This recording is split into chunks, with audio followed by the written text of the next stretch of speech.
আউযুবিল্লাহি মিনাশ শাইতানির রাজিম। বিসমিল্লাহির রহমানির রহিম। সম্মানিত দর্শক শ্রোতা, আসসালামু আলাইকুম। আশা করি আল্লাহর ইচ্ছায় আপনারা সবাই ভালো আছেন। আমিও আলহামদুলিল্লাহ ভালো আছি। আমি মোহাম্মদ জুয়েল মোল্লা। আমার চ্যানেলের পক্ষ থেকে আপনাদের সবাইকে জানাই আন্তরিক শুভেচ্ছা ও অভিনন্দন। আজ আমি আপনাদের সামনে অত্যন্ত মূল্যবান এবং গুরুত্বপূর্ণ আলোচনা নিয়ে উপস্থিত হয়েছি। থাম্বনেল দেখেই আপনারা সেটা বুঝতে পেরেছেন। আজকের আলোচনা সাপের কামড় থেকে রক্ষা পাওয়ার দোয়া। কয়েকদিন আগে আমি একটা খবরে দেখলাম চট্টগ্রাম একটা খাল খননের কাজ চলছে। অনেক বড় খাল, খালের দুই সাইডে লম্বায় অনেক বড় খাল, আড়ে খুব বেশি না, আড়ে ছোট। খালের দুই সাইডে প্রচুর ঝোপ জঙ্গল। ওই সব ঝোপ জঙ্গলে হচ্ছে সাপের আস্তানা। ওই ঝোপ জঙ্গল পরিষ্কার করাতে সাপ লোকালয়ে ছড়িয়ে পড়ে এবং কয়েক গ্রামের লোক সাপের আতঙ্কে দিন কাটাচ্ছে। কয়েকজনকে সাপে কেটেছে। খবরটা দেখার পরে আমি মনে করলাম এই নিয়ে একটা ভিডিও করার দরকার, যাতে মানুষ এটা দেখে উপকৃত হতে পারে। মূল আলোচনা শুরু করার আগে দর্শক বন্ধুদের উদ্দেশ্যে একটা কথা বলতে চাই। একটা ভিডিও বানাতে প্রথম থেকে শেষ পর্যন্ত ভিডিও বানিয়ে এডিটিং করে থাম্বনেল সেট করে এটাকে আপলোড করা পর্যন্ত অনেক কষ্ট হয়। আপনাদের ভালোর জন্য, উপকারের জন্য কষ্ট করে এই ভিডিও করা। আপনারা যদি ভিডিওটা দেখার পরে অবহেলা না করেন, চ্যানেলটাকে সাবস্ক্রাইব করেন এবং কমেন্ট করে জানান, লাইক কমেন্ট করেন এবং শেয়ার করে ছড়িয়ে দেন, তাহলে পরবর্তীতে এই ধরনের ভিডিও তৈরি করার আগ্রহ অনেক গুণ বৃদ্ধি পায়। আর যদি আপনারা কোনো মূল্যায়ন না করেন, সাড়া শব্দ না দেন, তাহলে তো একটু মন খারাপ হওয়াটা স্বাভাবিক। আজকের আলোচনা, যে দোয়া পাঠ করলে আপনাকে সাপে কামড়াবে না। দোয়াটা বলার আগে আমি আপনাদেরকে একটু সতর্কভাবে সাবধানে চলার অনুরোধ করব। সবাইকে সাবধানে চলার, চোখ কান খোলা রেখে চলার পরামর্শ দিতে চাই। সাবধানে চলার কথা, এটা আমার কথা না, আল্লাহই বলেছেন মানুষকে সাবধানে চলতে, চোখ কান খোলা রেখে চলতে। যেমন বাগান দিয়ে চলার সময়, ঝোপ জঙ্গলের ভিতর দিয়ে চলার সময় খুব সতর্কভাবে চলতে হবে। শুধু নিচের দিকে খেয়াল রেখে চললে হবে না, আশপাশে গাছপালায় সাপ পেঁচিয়ে থাকতে পারে, মাথার উপরে যে ডালপালা থাকে তার ভিতরে সাপ পেঁচায় থাকতে পারে। এজন্য চোখ কান খোলা রেখে চলতে হবে। রাত্রে রাস্তা দিয়ে চলার সময় টর্চ লাইট ছাড়া, আলো ছাড়া রাস্তা দিয়ে চলা যাবে না। তাতে শুধু যে সাপের ভয় তা না, রাস্তার উপরে একটা কুকুর শোয়া থাকতে পারে, একটা কিছুর সঙ্গে হুঁচট লেগে আপনার নখ উঠে যেতে পারে। এছাড়াও সাপ অনেক সময় রাস্তা পাড়ি দেয় বা রাস্তার পাশে শুয়ে থাকে। সাপের উপদ্রবটা, সাপের ভয় 12 মাসই থাকে। এই পৃথিবীতে এমন কোনো মানুষ নেই যে সাপের ভয় না আছে, সাপরে ভয় না পায়। এই সাপের ভয় 12 মাসই আছে। অনেকে বলে শীতকালে সাপের ভয় নেই, শীতকালে সাপ থাকে না। অবশ্যই থাকে। শীতকালেও আমি দেখি অনেক সাপ রাস্তা পাড়ি দেয়, খাবারের উদ্দেশ্যে ছোটাছুটি করে। ওদের 12 মাসই খাবারের প্রয়োজন হয়। আর বিশেষ করে প্রচণ্ড গরমের সময় সাপের উপদ্রবটা একটু বেশি দেখা যায়।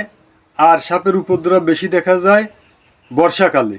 এই দুটো সময়, প্রচুর গরমের সময় সাপ বাতাস খাওয়ার জন্য রাস্তার আশপাশে বা খোলা মাঠের কাছে এসে শুয়ে থাকে। অন্ধকারে যাওয়ার সময় যদি পাড়া লাগে তাহলে তো তাকে সবল দেবেই।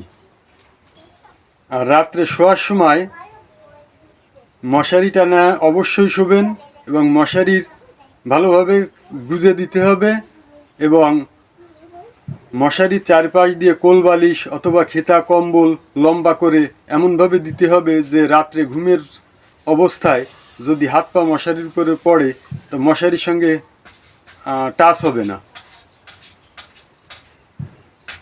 পার দিক দিয়ে, দুই সাইড দিয়ে এবং মাথার যে বালিশটা, ওই বালিশের পাশ দিয়েও আর একটা কোল বালিশ অথবা খেতা এমনভাবে দেবেন যে মাথা মশারির সঙ্গে টাচ হবে না, হেসবে না।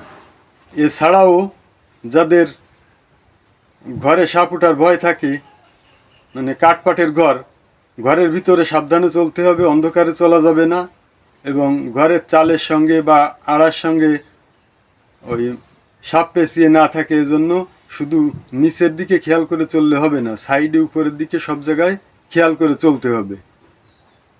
এছাড়াও যাদের ঘরে সাপ ওঠার ভয় থাকে কার্বলিক অ্যাসিড ব্যবহার করতে পারেন। কার্বলিক অ্যাসিডের শিশি অর্ধেকখানি পুঁতে এমনভাবে রাখবেন যে বাচ্চাদের নাগালের বাইরে, অর্ধেক পুঁতে মুখ খোলা রাখবেন যাতে ওর গন্ধটা ছড়িয়ে পড়ে। ওর গন্ধটা মানুষ বুঝতে পারে না সহজে, তবে সাপের নাকে যায়। যে ঘরে কার্বলিক অ্যাসিড থাকে ওই ঘরে সাপ ঢোকে না। 2-3টে কার্বলিক অ্যাসিড ঘরে এমন জায়গায় পুঁতে রাখবেন, এখানে একটা ওখানে একটা, সাপ ঘরে ঢুকে দাঁড়াবে না। এছাড়া যাদের কাঠপাটের ঘর, চালের ঘর, ঘরের মটকার সঙ্গে উপরের আফালে ও 2-3টে কার্বলিক অ্যাসিড মুখ খুলে ভালোভাবে শক্ত ফিতে দিয়ে বেঁধে রাখবেন, তাহলে আর সাপ ঘরের চালে বা উপরে কোথাও লুকিয়ে থাকবে না। এছাড়াও যারা গরু ছাগলের জন্য ঘাস কাটতে যান, বড় বড় বনের ভিতর অনেকে দেখি যে খেয়াল না করেই অমনি হাত ঢুকিয়ে দিয়ে ঘাস কাটা শুরু করে। এইটা করা উচিত না। একটা লাঠি থাকবে, লাঠি দিয়ে নাড়াচাড়া দিয়ে ভালোভাবে দেখে কিছু আছে নাকি, তারপরে ঘাস কাটা উচিত। সতর্ক থাকার কথা আল্লাহ বলেছেন। এছাড়াও বর্তমানে যে আদর্শলিপি বই, এখানে আছে অয় অজগরটি আসছে তেড়ে, আয় আমটি আমি খাবো পেড়ে। আর আমাদের সময় যে আদর্শলিপি ছিল, এটা ছিল একটু অন্যরকম। সেখানে স্বরবর্ণে অতে ছিল অয় অসৎসঙ্গ ত্যাগ করো, আয় আলস্য দোষের আকার, রস্যইতে ইক্ষুরস অতি মিষ্ট। ব্যঞ্জনবর্ণ কতে ছিল কয় কটুবাক্য বলা অনুচিত, ক্ষয় খলকে বিশ্বাস করিও না। খল বলতে বোঝায় ঠকবাজ, যে ঠকবাজরে বিশ্বাস করবা না। যেমন লতে ছিল লয় লম্ফ দিয়া পথ চলিও না, অর্থাৎ উপরমুখী হয়ে পথ চলে না। এখানেও বলা হয়েছে সাবধানে চলার কথা।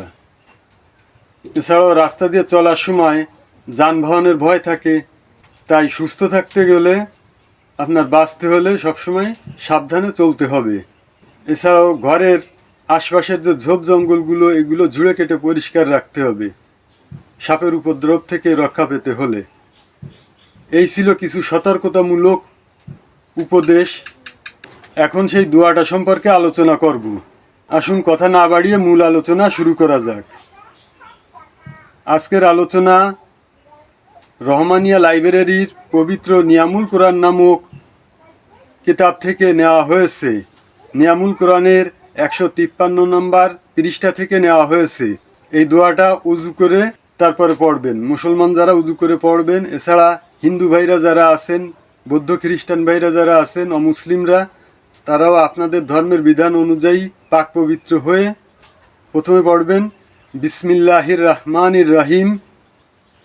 তারপরে দোয়াটা হচ্ছে ইয়া বিলাহ মু ই সানুস নাহ কাতি। এইটুকুই ছোট্ট একটা দোয়া। আপনি একবার পড়বেন বিসমিল্লাহর সঙ্গে, বিসমিল্লাহির রহমানির রহিম ইয়া বিলাহ মু ই সানুস নাহ কাতি। 1 বছরের ভিতরে আপনাকে কোনো প্রকার সাপে সবল দেবে না, সাপে কামড়াবে না। আপনি ইয়াকিন এবং বিশ্বাসের সঙ্গে পড়বেন, আপনার গ্যারান্টি 1 বছরের ভিতরে সাপে কামড়াবে না। তার মানে এই না যে আপনি একবারে 10 বার পড়লেন 10 বছরে সাপে কামড় দেবে না, তা না। আপনি একবার পড়েন আর 5 বার পড়েন, 1 বছর টাইম। ওই এখন ধরেন জুন মাস, আপনি এখন একবার পড়লেন বা 5 বার পড়লেন, তাতে কিছু যায় আসে না। আবার আগামী জুন মাসের এই 1 বছর পূর্ণ হওয়ার আগে আবার আরেকবার পড়বেন, আবারও সেই থেকে আর 1 বছর। এইভাবে 1 বছরের নিশ্চয়তা। প্রত্যেক বছর বছর পূর্ণ হওয়ার আগে একবার পড়বেন। উচ্চারণটা সঠিকভাবে করবেন। ইয়া বিলাহ, বাজের বি, লাম জব লাম, হা সাকিন। উচ্চারণটা এরকম হবে ইয়া বিলাহ মু ই সানুস নাহ কাতি। আমি এর উচ্চারণটা বাংলায় স্ক্রিনে লিখে দেবো এবং ডেসক্রিপশনেও বাংলায় লেখা থাকবে। ওখান থেকে দেখে নেবেন। হজরত আহমদ শরীফ ব্রেলভী সাহেবের মোজাররাবাত নামক কিতাবে লিখিত হইয়াছে যে যদি কোনো ব্যক্তি এই শব্দগুলি একবার উচ্চারণ করে তবে 1 বছরের মধ্যে তাহাকে সর্পে দংশন করিবে না। উচ্চারণটা হচ্ছে বিসমিল্লাহির রহমানির রহিম ইয়া বিলাহ মুই সানুস নাহকাতি। এই শব্দগুলি সুরিয়ানি ভাষার শব্দ। হজরত মুসা নবী আলাইসাল্লামের সময় প্রথম সাপের জাদু মন্ত্র প্রসার লাভ করে। হাতের লাঠি দ্বারা সাপের জাদু মন্ত্র নষ্ট করার মাঝে যা তাহার নবুয়াতের বিশেষ নিদর্শন। সাপের শক্তি ও বিষ নষ্ট করার জন্য ওই জামানায় অনেকগুলি আয়াত ও ইসম নাজিল হইয়াছিল, ইহা তাহাদের অন্যতম। অনেকে ধারণা করিয়া থাকেন যে এই শব্দগুলি তৌরাতের অন্তর্ভুক্ত। ইহার সঠিক অর্থ ও তাফসির কেহই অবগত নহেন। ইহা সাপ হইতে নিরাপত্তার জন্য বহুকাল ধরিয়া পরীক্ষিত তদ্বির রূপে ব্যবহার লাভ করিয়া আসিতেছে। ইহার কার্যকারিতায় কোনো সন্দেহ নাই। আপনি যদি একিনের সঙ্গে মনে বিশ্বাস রেখে আমল করতে পারেন তাহলে ইহার কার্যকারিতায় কোনো সন্দেহ নাই। সম্মানিত দর্শক শ্রোতা, এই ছিল আজকের আলোচনা। আশা করি আজকের আলোচনা আপনাদের সবার কাছে খুবই ভালো লেগেছে। এই ধরনের আলোচনা নিত্য নতুন সবসময় পেতে আমার চ্যানেলটাকে সাবস্ক্রাইব করবেন এবং বেশি বেশি শেয়ার করে আত্মীয় বন্ধুবান্ধবদের মাঝে ছড়িয়ে দিবেন যাতে সবাই উপকৃত হয়। আপনি হয়তো শহরে বসবাস করছেন, আপনার সাপের ভয় নাই, কিন্তু ভিডিওটা আপনার চোখে পড়ার সঙ্গে সঙ্গে সবাইকে শেয়ার করে দিবেন যাতে গ্রাম অঞ্চলে যারা থাকে, যেসব এলাকায় সাপের উপদ্রব, ওইসব এলাকার মানুষরা দেখার সুযোগ পায় এবং তারা উপকৃত হয়।